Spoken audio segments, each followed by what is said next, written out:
रामायणी 34 के अंतर्गत हम मोक्ष के संबंध में कबीर साहेब के विचार को पढ़ेंगे और समझेंगे।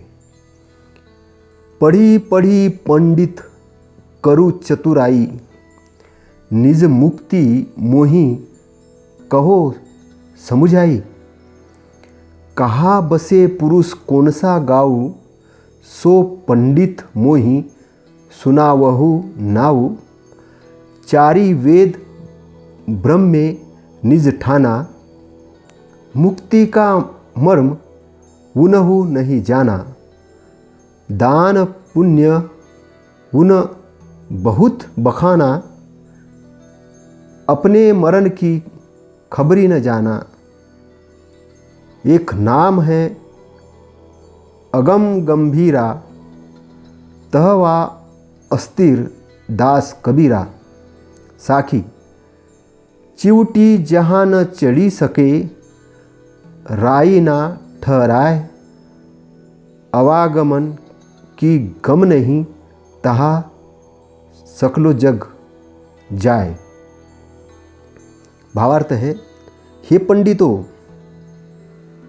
तुम शास्त्रों को पढ़ पढ़कर अपनी बड़ी बुद्धिमानी दिखाते हो और दूसरों के सामने मुक्ति की रोचक व्याख्या करते हो, परंतु यह तो किताबी और बौद्धिक बात हुई।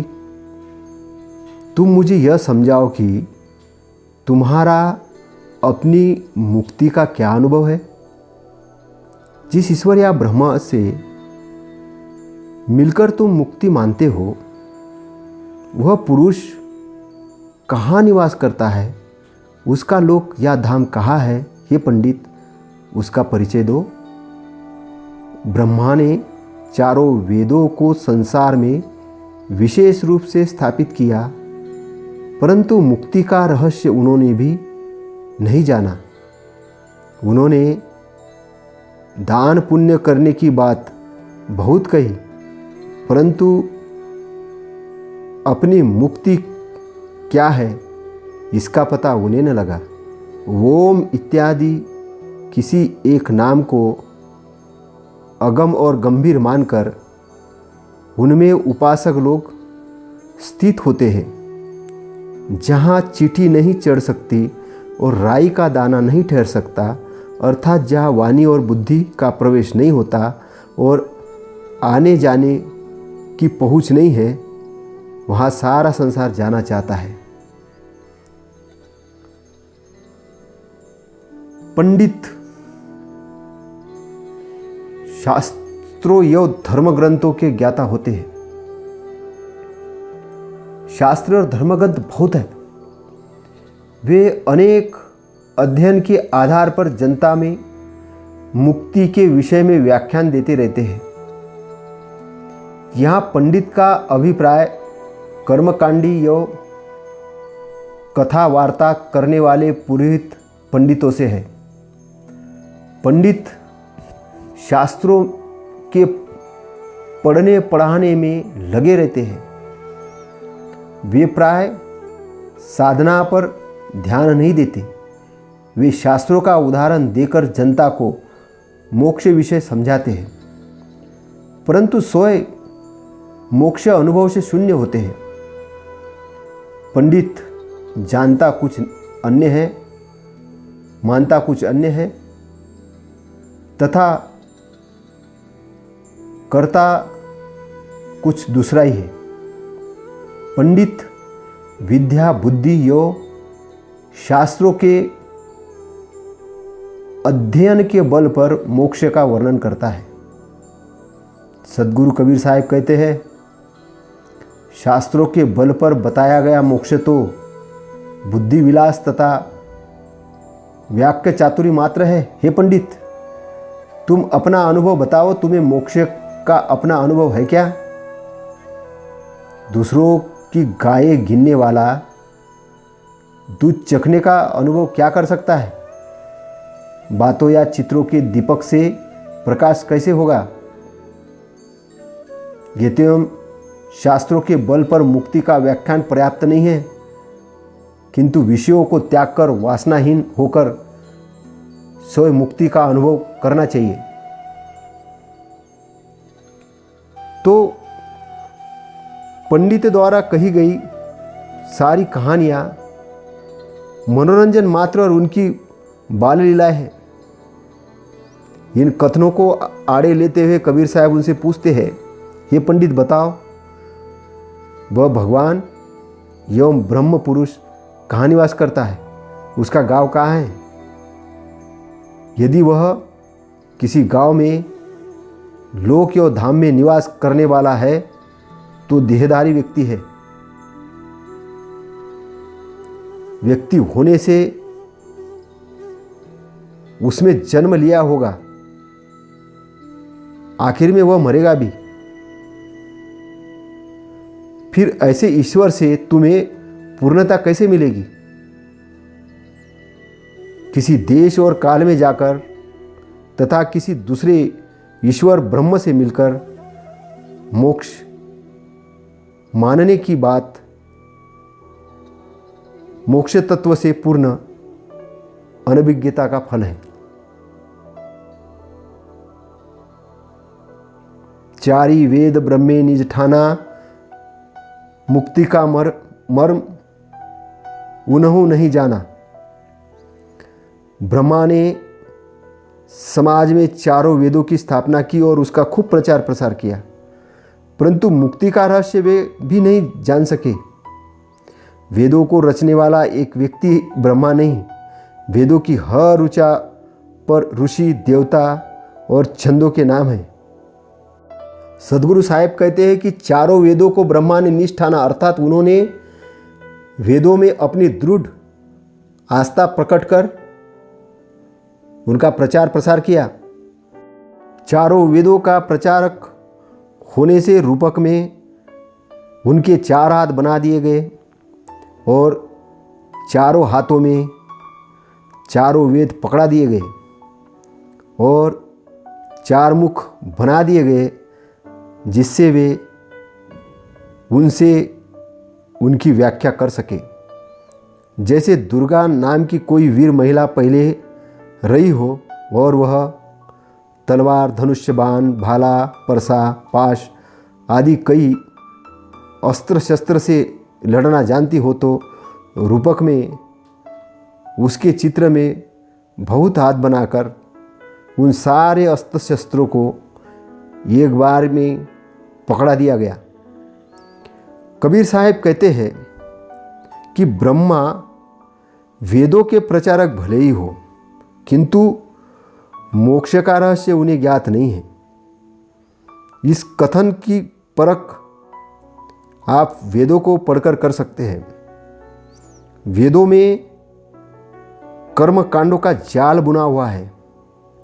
अनेक प्राकृतिक शक्तियों को देवी देव का मानकर उनको खुश करने के लिए अधिकतम रुचायो सूक्त बने हैं। वेदों के ऋषि बारंबार उन कल्पित देवताओं से पुत्र, धन, निरोग्यता, अनिष्टो एवं शत्रु से रक्षा, दीर्घायु आदि मांगते हैं। वे मिथ्या अवधारणाओं से संबलित क्रिया बाहुल्य यज्ञ करते हैं, छककर सोमरस पीते हैं और यज्ञ में अर्पित बलि का प्रसाद खाते हैं तथा गाते बजाते और मस्त रहते हैं। वैदिक ऋषि इस लोक में छककर भोग भोगना चाहते हैं तथा मर जाने के बाद स्वर्ग में भी वही सब चाहते हैं। फिर इन वेदों का प्रचारक ब्रह्मा मुक्ति के रहस्य को क्या जान सकता है? वैदिक ऋषि और ब्रह्मा कल्पित देवताओं की उपासना तथा कर्म कांडों में ही लीन है, इसलिए वे प्राय मोक्ष तत्व से दूर है।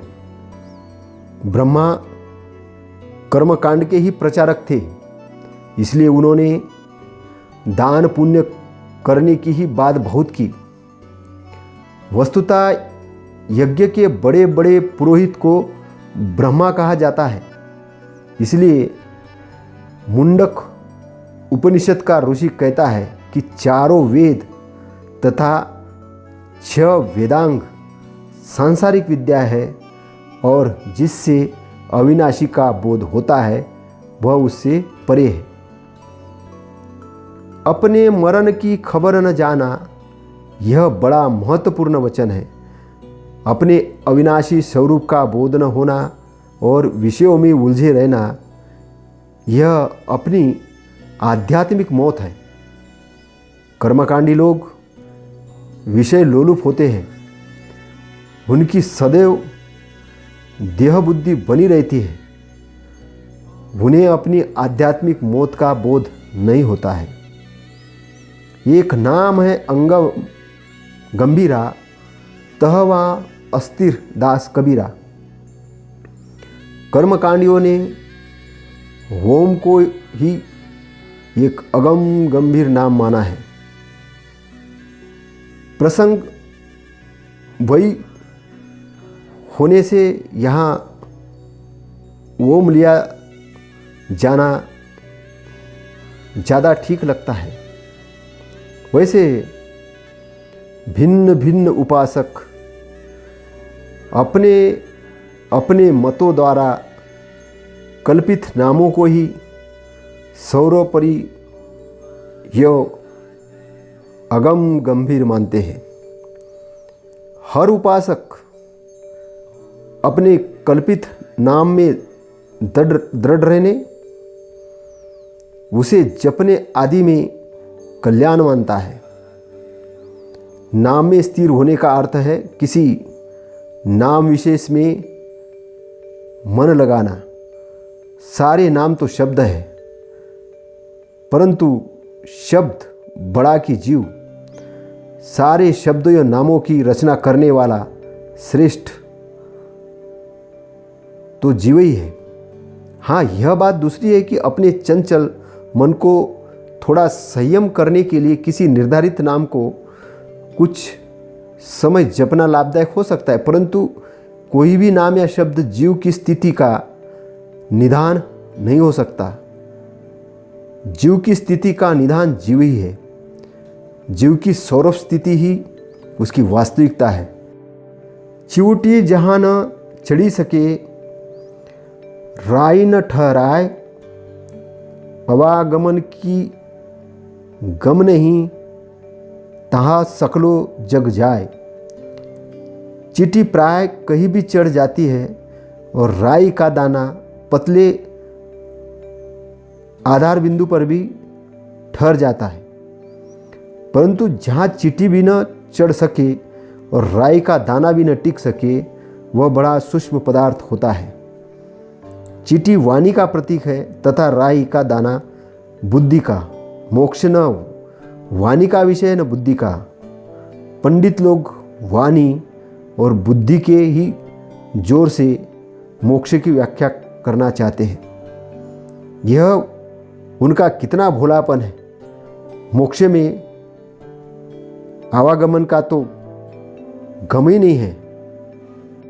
पंडित जन बताते हैं कि जीव मुक्त होकर अमुक अमुक लोक में जाता है। सद्गुरु कहते हैं कि यह आना जाना सांसारिक कार्य है, मोक्ष में आना जाना नहीं होता है। इस प्रकार सद्गुरु साहेब बताते हैं कि मोक्ष केवल वाणी और बुद्धि के जोर से व्याख्या करने की वस्तु नहीं है, वह रहनी गहनी की बात है। वाणी और बुद्धि से हम रसगुल्ले का केवल वर्णन कर सकते हैं, इससे न हमारी जीभ में मिठास लगेगी और न सुनने वाले की जीभ में। किसी को भी रसगुल्ले की मिठास तभी अनुभव में आएगी जब वह उसे खाएगा, चखेगा। इसी प्रकार वाणी और बुद्धि के जोर से हम केवल मुक्ति की महिमा का कथन और श्रवण कर सकते हैं। इसका अनुभव तब होगा जब सारी वासनाओं को छोड़कर अपने आप स्वरूप स्थिति होगी। मुक्ति का न तो कोई घाव है और न कोई ठाव, और न कोई वहाँ ईश्वर ब्रह्म बैठा है जो मुक्त जीवों की व्यवस्था देखता है। मन की सारी वासनाओं का छूट जाना ही मोक्ष है। चित्त जब शुद्ध हो जाता है, पवित्र हो जाता है, जब व्यक्ति चारों तरफ से अनासक्त हो जाता है, वही मुक्ति है। मुक्ति मरने के बाद नहीं है, जीवन में ही होती है, और जीते जी मुक्ति होती है। वही जीव तो अविनाशी है। जीव अविनाशी है, तो जो जीते जी मुक्त होता है वही मरने के बाद भी मुक्त होता है। और जो जीते जी ही मुक्त नहीं हुआ तो उसको कैसे पता कि मुक्ति का क्या मतलब है? वो तो वासनाओं के वश में भटकता रहेगा, और वासनाओं के छूट जाने पर ही वह अपने स्वरूप स्थिति में आएगा, और अपने स्वरूप स्थिति में स्थित रहेगा, वही मोक्ष है। मोक्ष का मतलब है वासनाओं से मुक्ति, मन का सही डायरेक्शन में लगना, चित्त का मैल का शुद्ध होना, राग द्वेष मोह मूर्ता जितनी भी चीज़ें हैं चित्त की वो शुद्ध होना, और उससे मुक्त होना, शुद्ध होना ही मोक्ष है। मोक्ष किसी ब्रह्म, ईश्वर, आत्मा, परमात्मा की कल्पना नहीं है। ऐसा जो लोग कर रहे हैं, बड़े बड़े प्रवचन देते हैं, कथा देते हैं, हम तुमको वहाँ भेज देंगे, उधर भेज देंगे, वो आपको निठल्ले के तरीके से बिठा के रखना चाहते हैं। आपके मुक्ति का द्वार वो खोल के आपके लिए केवल दुकान खोलना चाहते हैं कि आओ मेरे दुकान में दान दो और मैं आपको मोक्ष का, मुक्ति का प्रसाद बांटूंगा, मैं ही आपको मुक्ति पे ले जाऊंगा। ऐसा करोड़ों अरबों का व्यवसाय अभी भारत में और विश्व में चल रहा है। लेकिन कबीर साहब कहते हैं कि आपकी मुक्ति ऐसी नहीं है। वहाँ तो चींटी भी नहीं ठहर सकती है, वहाँ सरसों का दाना भी नहीं ठहर सकता है। तो कहने का मतलब कि चींटी नहीं ठहर सकती, तो कैसा स्थान है वो स्थान एक पवित्र स्थान है, पवित्र जगह है। जैसा कमल का फूल अपने अंदर पानी को नहीं लेता है, पानी भी आता है तो उससे अलग हो जाता, वैसा मुक्ति का स्थान होता है। कमल कीचड़ में है, लेकिन कमल अपने अंदर कीचड़ को भी नहीं ले पाता है। क्यों? क्योंकि वो कीचड़ से परे रहता है। कीचड़ में है लेकिन कीचड़ से, वैसी ही मुक्ति है। आप संसार में हो लेकिन संसार के बुराई को आप अपने अंदर नहीं लेते, वही आपकी मुक्ति है।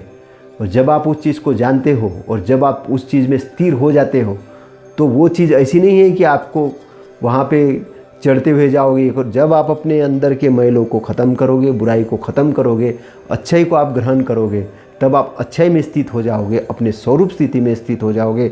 और जब आप अपने स्वरूप स्थिति में स्थित हो जाओगे, तब आपके पास में भटकने वाले गलत चीज़ें आपके पास आएगी तो सही, लेकिन आपके पास में ठहरेगी नहीं। निगेटिव विचार तो आएंगे लेकिन ठहरेंगे नहीं, वो भाग जाएंगे। क्यों? क्योंकि आपकी अपनी स्वरूप स्थिति बहुत अच्छी होगी, आपकी अपनी स्थिति, आप मुक्त हो चुके होंगे। वही मोक्ष है, वही मोक्ष है, बाकी सब भटकाव है। इसलिए पंडित और उन कथाकारों के, उन झांसेबाजों से दूर रहो और कबीर साहब के बातों का मनन करो, चिंतन करो, और अपनी मुक्ति का रास्ता, सही रास्ते में जाके आप अपने मुक्ति के मार्ग को खोज के वहाँ तक पहुँचो। वही मोक्ष है, वही आनंद है, वही आपकी स्वरूप स्थिति है। अभी हम रमेनी 35 को देखेंगे। ये वर्णाभिमान पर है। वर्णाभिमान का निराकरण कैसे किया कबीर साहब ने। पंडित भूले पढ़ी मुनि वेदा, आप आपन पो जानू न भेदा, संध्या तर्पण वो षटकर्मा, ये बहु रूप करे असधर्मा, गायत्री युग चारी पढ़ाई, पूछे हु जाय मुक्ति किन पाई, और के छिए लेत हो चिंचा, तुम सो कहु कौन है नीचा, ये गुण गर्व करो अधिकाई, अधिके गर्व न होय भलाई, जासु नाम है गर्व प्रहारी, सो कस गर्व ही सखे सहारी। कुल मर्यादा खोय के खोजिन पद निर्वाण, अंकुर बीज नशाय के नर बहे विदेही स्थान। पंडित लोग वेद शास्त्रों को पढ़कर गुनगुनाकर उन्हीं के मद में भूल गए और अपने स्वरूप के रहस्य को ही नहीं समझ सके। वे संध्या तर्पण और छह कर्म करते हैं और बहुत प्रकार से क्रियाकांड को धर्मरूप मानकर करते हैं। कहते हैं गायत्री जप से ही कल्याण है और इस पर अधिकार केवल द्विजों का है। स्त्री तथा शूद्र गायत्री नहीं जप सकते। पंडित लोग द्विज नामधारियों को चारों युगों से गायत्री पढ़ा रहे हैं, परंतु जाकर द्विजों से पूछो कि केवल गायत्री जपने से किसने मुक्ति पाई है। हे पंडितों एवं द्विज नामधारियों, जो कोई शूद्र नामधारी तुम्हें छू लेता है तब तुम अपने ऊपर पानी के छींटे मारकर पवित्र होने के लिए मंत्र पढ़ते हो।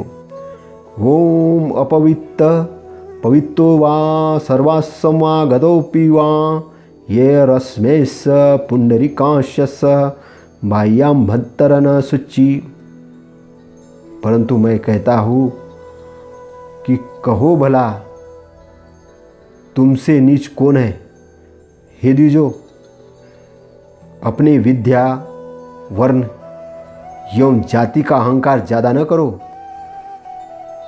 अधिक मद करने से किसी की भलाई नहीं होती। जिसका नाम ही गर्व प्रहारी है वह तुम्हारे गर्व को कैसे सहन कर सकेगा। पहले के महापुरुषों ने कुल वर्ण की मर्यादा और उनके अहंकार का त्याग कर मोक्ष पथ की खोज की थी। वे नर रत्न जाति वर्ण एवं विद्यादि के अहंकार और वासनाओं को ध्वंस कर विदेही स्थल एवं मोक्ष को प्राप्त किए थे। निब्बान का मतलब होता है यहाँ निर्वाण, बुझा हुआ वासनाओं का बुझ जाना। तो कबीर साहब क्या कहते हैं? कबीर साहब कहते हैं कि हे पंडितों, तुमने तो वेद शास्त्रों को पढ़ पढ़ कर उसी के मद में अपने स्वयं को ही भूल गए हो और ना स्वयं के चेतना का तुम रहस्य जान सके, कुछ नहीं।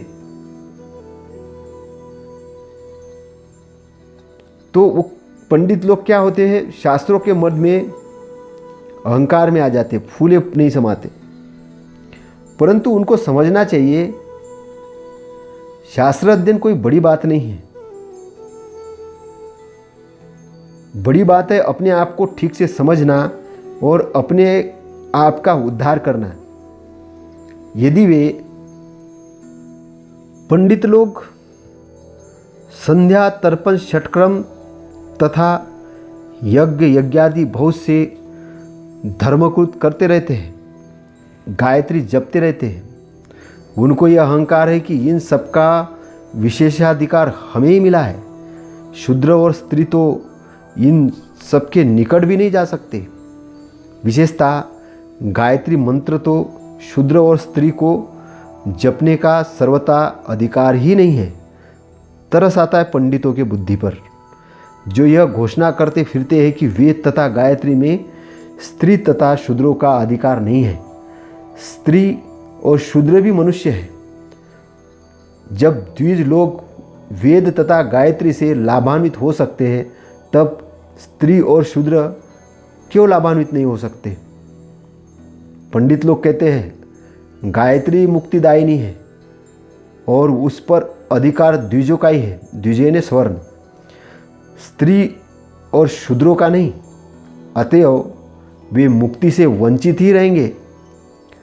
सद्गुरु कहते हैं कि पंडित लोग चारों युगों से द्विजों को गायत्री पढ़ा रहे हैं, परंतु उनसे जाकर पूछो कि गायत्री जप मात्र से किसने मुक्ति पाई है।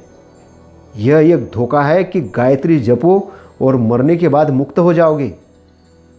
मुक्ति तो जीवन की वस्तु है। जियत न तरुए मुए का तरी हो, जियत ही जो न तरे। जो व्यक्ति इस जीवन से मुक्त नहीं हुआ वह मरने के बाद क्या मुक्त होगा और क्या तैरेगा। गायत्री युग चारी पढ़ाही पूछहु जाय मुक्ति किन पाई। यह बड़ा मार्मिक वचन है। वेदों में अनेक प्रकार के छंद हैं। गायत्री छंद की रचना मनुष्य ने ही की है। गायत्री एक शब्द समूह है जो कृत्रिम है, मानव उसका कर्ता है। मानव को चाहिए कि वह अपने आप को पहचाने और अपने आप को विकारों से दूर उठाए और के छियलेत हो छिंचा तुम सो कहू कौन है नीचा। शूद्र तथा अवर्ण कहे जाने वाले लोग चाहे नहा धोकर स्वच्छ वस्त्र पहनकर आए और स्वच्छ हाथों से पंडितों को छू ले तो कर्मकांडी पंडित अपने आप को अशुद्ध हुआ मान लेते हैं और शुद्ध होने के लिए अपने शरीर पर पानी छिड़कते हैं तथा मंत्र कहते हैं। सद्गुरु साहेब कबीर पंडितों से पूछते हैं कि तुमसे नीच कौन है। दूसरे का शरीर हाड़ मांस से बना है तो तुम्हारा शरीर भी तो उन्हीं से बना है। दूसरे के शरीर में टट्टी पेशाब भरी है तो तुम्हारे शरीर में तो वही भरी है। जैसे दूसरों में सदाचारी दुराचारी होते हैं वैसे ब्राह्मण नामधारियों में भी तो सदाचारी दुराचारी होते हैं। दूसरे और तुम्हारे में क्या अंतर है। हे पंडित, दूसरों के छूने से तुम छींटे मारकर पवित्र होने का उपक्रम करते हो। भला बताओ तुमसे नीच कौन है। यह कितना बड़ा व्यंग है, कितना दिल को छूने वाली बात है। इस वाक्य में कितनी मानवता भरी है। मानवता की महामूर्ति कबीर साहब के हृदय ने कितना मर्माहट होकर ये पंक्ति कही होगी। जो इतनी भी बात नहीं समझ सके क्या उसे पंडित कहना उचित है। मानव को अच्युत कहना कितना नैतिक अपराध है। पंचगव्य के नाम पर गाय के दूध दही तथा घी के साथ उसके मल और मूत्र को भी खा लेने में अपने आप को पवित्र होना मानना और सर्वोच्च प्राणी मनुष्य के बच्चों को अछूत मानना बुद्धि का दीवारा निकल जाना है। सद्गुरु कहते हैं कि अपने विद्यादि गुणों का तथा कल्पित वर्णादि का अहंकार मत करो। अहंकार तो किसी चीज का ठीक नहीं है। अहंकार के से किसी का भला नहीं हुआ। अहंकार तो पतन का कारण है और वर्णवादी व्यवस्था के अंदर अहंकार के कारण पतन का मुख्य कारण रहा है, जिसके कारण शूद्र कहलाने वाले एक बड़े समाज को पशु के समान जीने के लिए विवश किया गया था। जासु नाम है गर्व प्रहारी, सो कस गर्व ही सके सहारी। जिसका नाम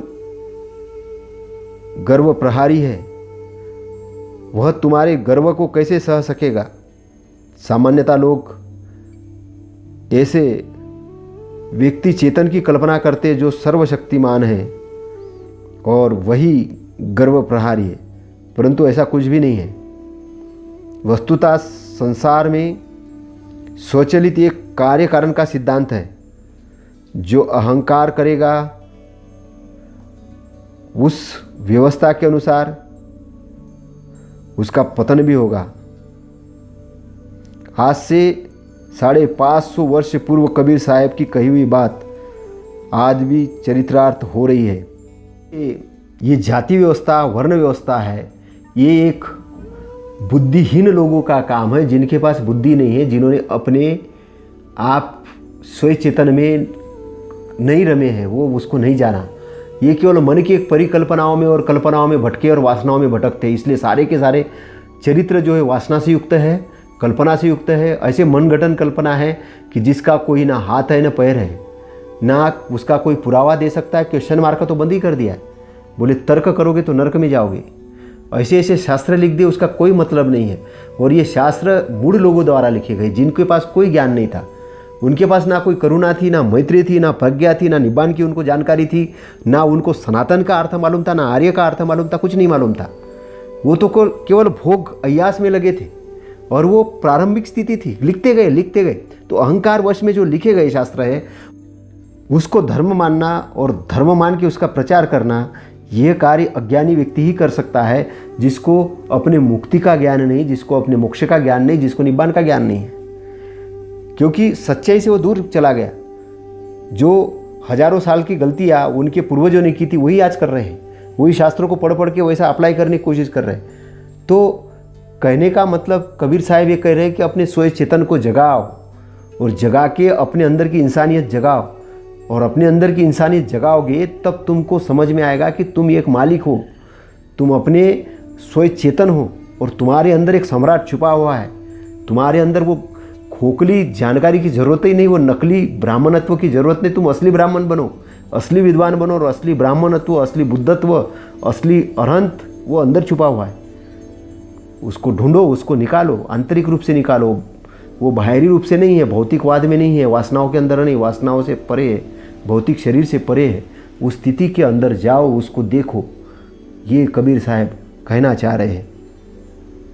कुल मर्यादा खोय के खोजिन पद निर्वाण। कुल मर्यादा खोय की। बहुत सारे पुराने समय में ब्राह्मण वर्ण को श्रेष्ठ मानने वाली सारिपुत्र महामोदगलयान, सारिपुत्र भी ब्राह्मण अपने आप को मानते थे, महामोदगलयान भी मानते थे, और बड़े विद्वानों में उनकी गिनती होती थी।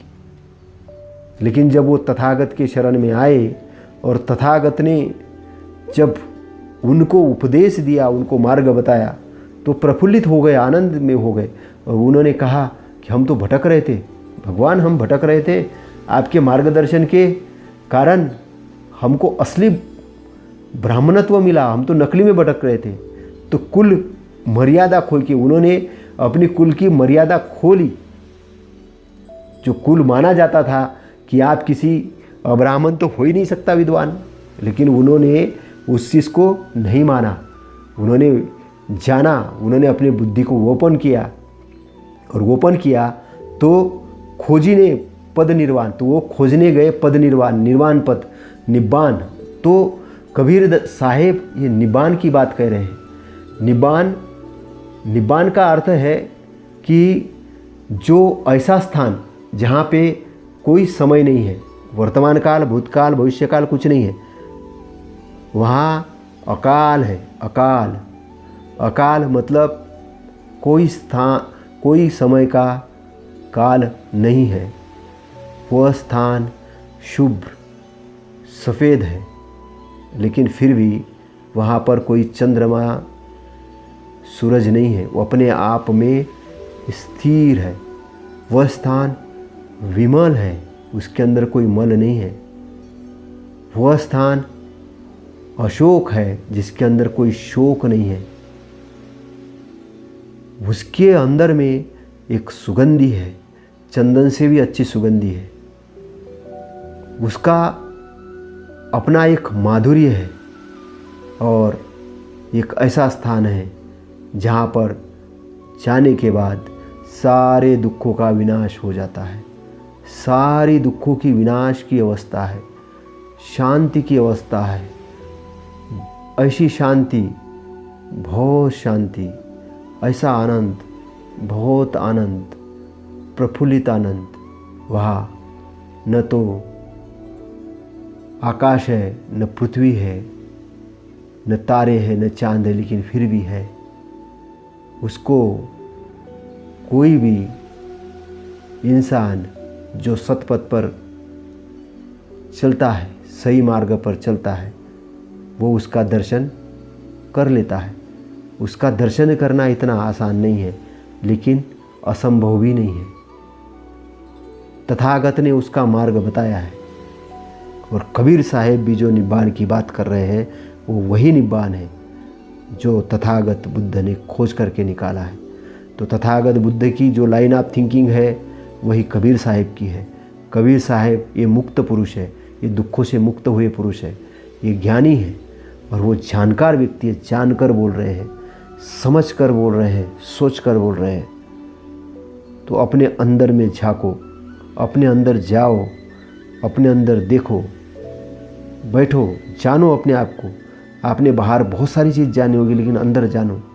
किसी शास्त्र के माध्यम से नहीं, सही स्थिति के माध्यम से मन को सही डायरेक्शन में लगाओ।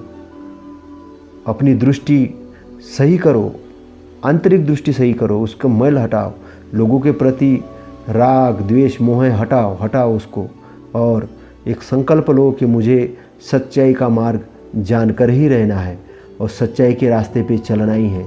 अपने दिमाग को अच्छा प्रोग्रामिंग देना शुरू करो और सोचो कि मेरा ये जीवन जो आया है, ये जीवन अच्छे कर्म करने के लिए आया है। मेरे कारण कहीं प्राणी मात्र का लाभ होगा, कहीं सारी अच्छी चीज़ें होगी। और करना क्या है,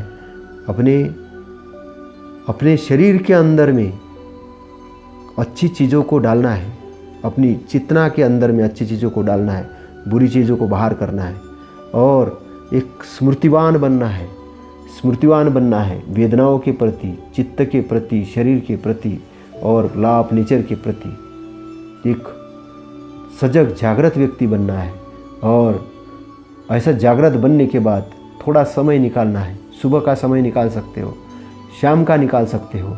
अपने ब्रेन के लिए अच्छी पोषण देने के लिए कुछ अच्छी किताबों का चयन कर सकते हो, अच्छी किताबों को पढ़ सकते हो।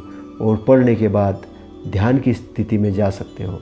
और ध्यान की स्थिति में जाके क्या करना है, पॉजिटिव थॉट ब्रेन को देना है, पॉजिटिव थॉट देना है। और पॉजिटिव थॉट के साथ में पॉजिटिव वितर्क देना है, सॉल्यूशन वाइज, कि हर चीज़ का सॉल्यूशन मिलेगा। ये आशा बांधना है, अपने ब्रेन को आशावान बनाना है। आशावान जब ब्रेन को बनाओगे तो ब्रेन सॉल्यूशन वाइज में काम करना शुरू करेगा। और जब सॉल्यूशन वाइज में काम करना शुरू करेगा तो आपको आपकी समस्याओं का हल मिलना चालू हो जाएगा। तो पॉजिटिव डालोगे तो क्या होगा, पॉजिटिव का एक बहुत बड़ा रूप आपके अंदर होगा और निगेटिव आपको दिख जाएगा। क्योंकि आप जिस लेवल पे हो उसी लेवल पे आप अपनी समस्या को हल करना चाहते कभी नहीं कर सकते। उसको आपको अपने लेवल से ऊपर उठना पड़ेगा। अपने लेवल से उठने का मतलब है कि आपके अंदर से आपकी शुद्धि करनी पड़ेगी आपको। आप अपने अंदर से अपनी शुद्धि करोगे, आप अपने लेवल से एक ऊपर उठोगे तो आपको वो चीज़ें थी जो गलती थी आपकी वो दिखना शुरू हो जाएगी। क्योंकि आप अब टॉप पे हो। टॉप से हिमालय की चोटी से नीचे देखना बहुत आसान है, वहाँ से आप चीज़ें देख सकते हो। तो क्या होगा, आपके विचार अभी ख़त्म होना शुरू हो जाएंगे। आपका तर्क की ज़रूरत नहीं रहेगी, विचार मात्र रह जाएंगे। विचार रहेंगे, शांति आना चालू हो जाएगी। और शांति के अंदर में आपको आपकी जो चेतना है वो और पावरफुल होना चालू हो जाएगी। और उस दशा के अंदर में आपको शांति की अवस्था में बैठना है। विचारों को भी छोड़ देना है, फिर तर्कों को भी छोड़ देना है, शांति को भी छोड़ देना, बिल्कुल शून्यवत हो जाना है।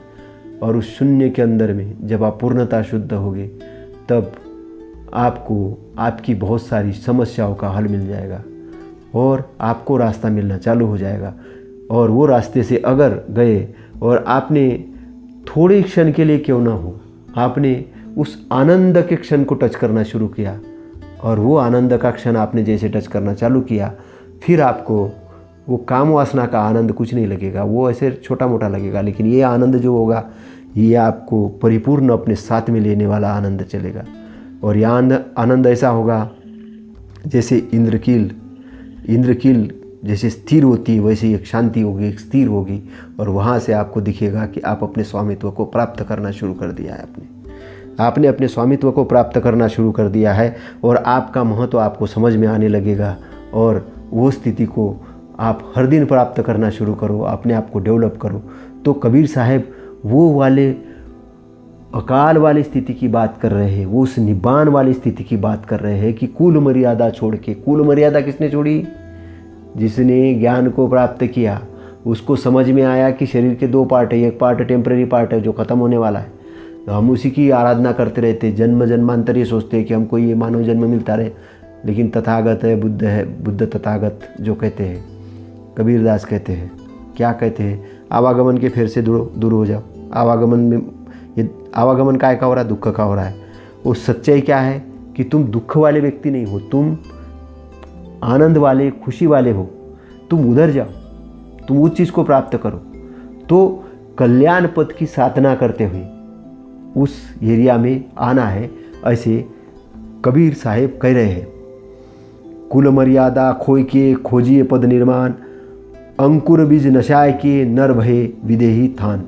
सद्गुरु कहते हैं कि पहले के महापुरुषों ने भी कुल मर्यादा खोकर निर्वाण पद की खोज की थी, निर्वाण पद को पाया था। उन्होंने जाति वर्ण यो समस्त भौतिक वरीयता के अंकुर तथा बीज अर्थात अहंकार या वासना को नष्ट कर मोक्ष दशा की प्राप्ति की थी।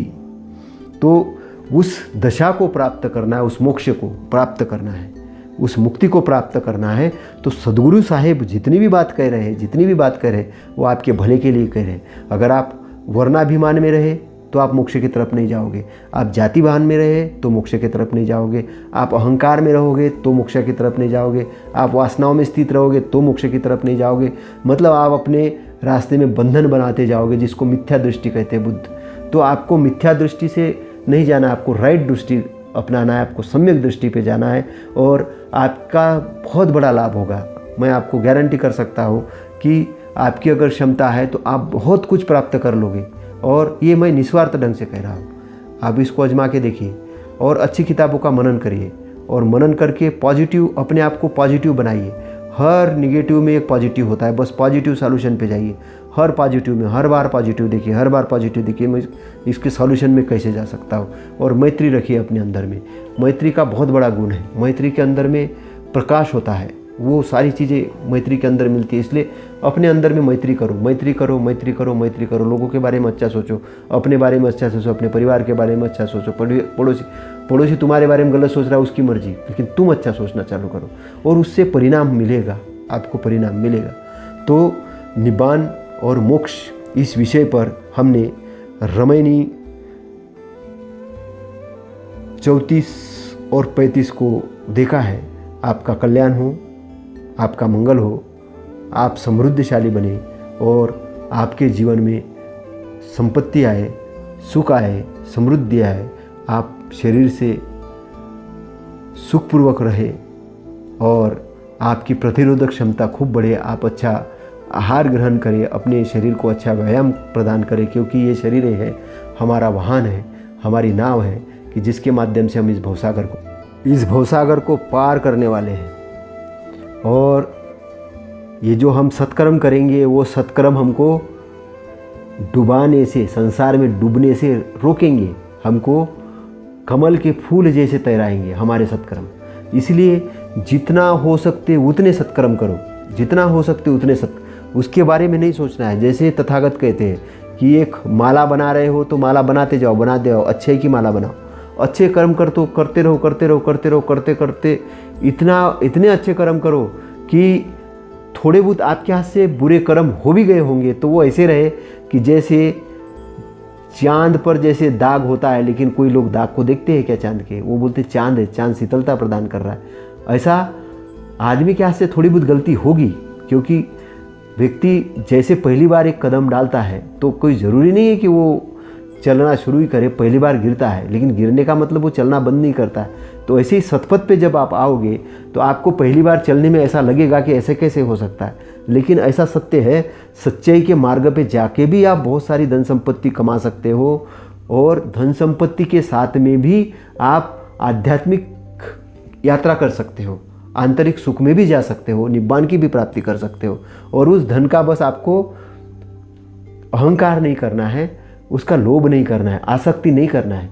जैसे कुछ लोग आसक्ति करते हैं ना, उनके पिटारे में बैंक में करोड़ों अरबों रुपया भरा है, लेकिन जब कुछ दान देने की बारी आती है तो 2 रुपये दान नहीं देते हैं। सड़कों पे जो मजदूर बेचारे भूखे जा रहे हैं, उनको लगता ही नहीं कि इनको कुछ थोड़ा खाना दिया जाए, या कुछ महामारी चल रही उसके अंदर में हमको कुछ अपना योगदान देना चाहिए, लगता ही नहीं, और वो अपनी तिजोरी भर के है।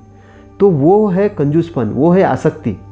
तो आप अगर कुछ चीज़ का अच्छी चीज़ है और उसका उपयोग करते तो आपके पुण्य कर्म बनते हैं, आपके पुण्य कर्म बनते हैं। वो कर्म ही तो आपके साथ जाने वाले हैं, वो कर्म ही साथ जाने वाले हैं। और मैं एक बताऊँ, वो कर्म ही साथ जाने वाले।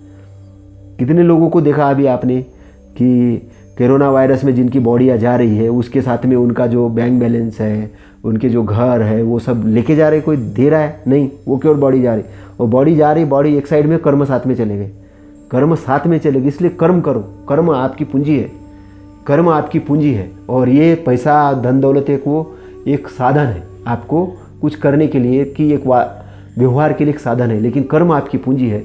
वो अच्छे कर्म का एक गठरी बनाओ, और वो अच्छे कर्म आपको नाव जैसे तैराएंगे इस भवसागर से, और आप इस भवसागर से पार होकर दुख से मुक्त हो जाओगे, और आप वो चीज़ प्राप्त करोगे जिस चीज़ के लिए आपका जन्म हुआ है। और निर्वाण, मोक्ष का मतलब है अपने अंदर की, चित्त के अंदर सारे मैल हैं उसकी शुद्धता करना। वो जब शुद्ध हो जाता है तो निर्वाण की अवस्था में चला जाता है। निब्बान यानी मरने के बाद नहीं, जिंदा जिंदा। उस निब्बान की अवस्था में जैसे वो स्थिर होता है तो वो एक विद्वत्ता की अवस्था है, अरहंत की अवस्था है। तो अभी थोड़ा बहुत साक्षात्कार होगा, एकदम आदमी नहीं जाएगा उस लेवल पे, है ना, टाइम लगता है उसमें। एकदम से जल्दबाजी नहीं करना है कि अरे आज हमने सुन लिया और बस आज ही हमको प्राप्त हुए, ऐसा नहीं। ये कंटिन्यूस प्रक्रिया है, लेकिन इसको जैसे जैसे आप समझना चालू करोगे तो वैसे वैसे आपका जागृति होगी आपके अंदर से, आपका मृत्यु का डर धीरे धीरे खत्म हो जाएगा। आप शरीर को समझ जाओगे, चेतना को समझ जाओगे, आप शुभ कर्म को समझ जाओगे, और शरीर की नश्वरता को आप देख पाओगे कि ये शरीर नाशवान है और ये शरीर एक उम्र के बाद जाने वाला है। इसलिए आपको उसके प्रति जो आसक्ति वो छूटना शुरू हो जाएगी, क्योंकि आपको एक चीज़ मिल गई होगी, एक निब्बान वाली जो अवस्था का आपने साक्षात्कार कर लिया होगा। तो ये कैसे करेंगे आप? मोक्ष के द्वारा। तो मोक्ष यानी मुक्ति। कैसे मुक्ति? चित्त मलों से मुक्ति। चित्त मलों से मुक्ति हो जाएगी, चित्त शुद्ध हो जाएगा, आप ही अपने विटनेस हो जाओगे। और आप अभी पहले व्यक्ति नहीं है, अभी इसके पहले बहुत सारे विद्वान लोग उस लाइन पे गए हैं और जा रहे हैं। कुछ लोग बोलते हैं, कुछ लोग नहीं बोलते हैं, बस कुछ लोग चुपचाप हैं। कुछ लोगों ने बोला है, कुछ लोग सद्गुरु बने हैं, जैसे कबीर साहब हैं, उन्होंने वचन बोल के बताया है। महामानव तथागत भगवान बुद्ध है, 45 साल तक जन सामान्य लोगों के बीच में घूमे हैं, उन्होंने प्रचार प्रसार किया है कि वो धम्म को जानो और अपने अकुशलताओं को छोड़कर धीरे धीरे अच्छाई की तरफ आ जाओ। हम सबकी सद्गति हो, सबका कल्याण हो। इसी के साथ हम रमैनी 34 और 35 को विराम देना चाहेंगे। तो आप समझ गए होंगे निब्बान और मोक्ष। निब्बान यानी वह स्थान है जिस स्थान में सारे अरहंत और सारे जो मुक्त चेतनाएं हैं वो वहाँ रहती है, वो निब्बान स्थान है। और मोक्ष चित्त से मुक्ति है, जो मुक्त हुआ वही वहाँ जाएगा। बस अगर बंधन में बंधा है तो आवागमन में पड़ जाएगा, दुख के आवागमन में घूमता रहेगा। तो ये दो चीज़ों को समझना है। इस पर आपका कोई कमेंट हो, विचार हो, या कोई आपको ऐसा लगे कि कोई जानने लायक चीज़ हो, तो आप ऑडियो के अंत में आप उसे लिखिए, मैं उसका आपको जवाब दूंगा। धन्यवाद।